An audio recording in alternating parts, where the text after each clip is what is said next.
This is Dexter, and this is his second acupuncture visit, and he's putting weight on both legs. He came in for a ACL injury, and it has an audible click to it. It has severe muscle atrophy on the leg that he's not using right now. The muscle has come up a lot better, but it just had pneumoacupuncture done. And acupuncture done, he's putting full weight on the leg.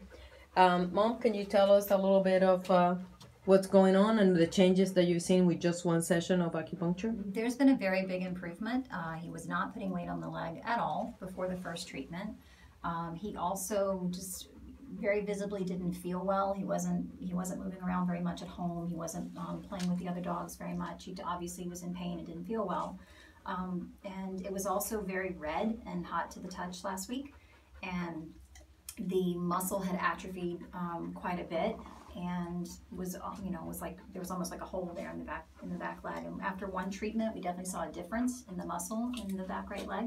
He started putting weight on it. He has been putting weight on it as he walks, and his temperament and his mood is much better. He's back to being very playful and back to almost trying to be more rambunctious than we want him to be, because we're trying to keep him not as active, but he's doing much better. And how long had he had that injury before you came here? It ended up being a month, because we actually went to our regular veterinarian, who did not have the x-ray equipment necessary, and so we were sent to another veterinarian, which took a week, and then they sent us then to an orthopedic surgeon, which by the time we made that appointment was another week. And then after the orthopedic surgeon described to us what would be done to him, we felt it was very invasive, and I started doing research online to find non-surgical methods, and that's when we found you.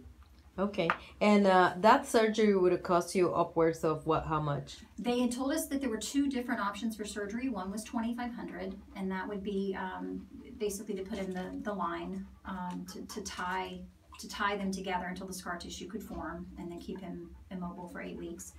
And then the other one would be where they actually shave the bone and put in the metal plate to hold them together until the scar tissue forms and keep him immobile for 8 weeks.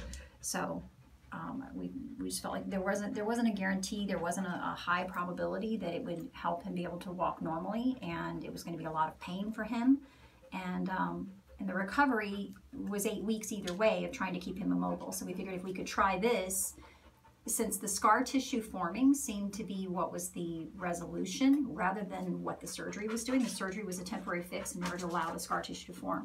So this just seemed to make more sense to me. It was less invasive for him and less of a recovery for him. So.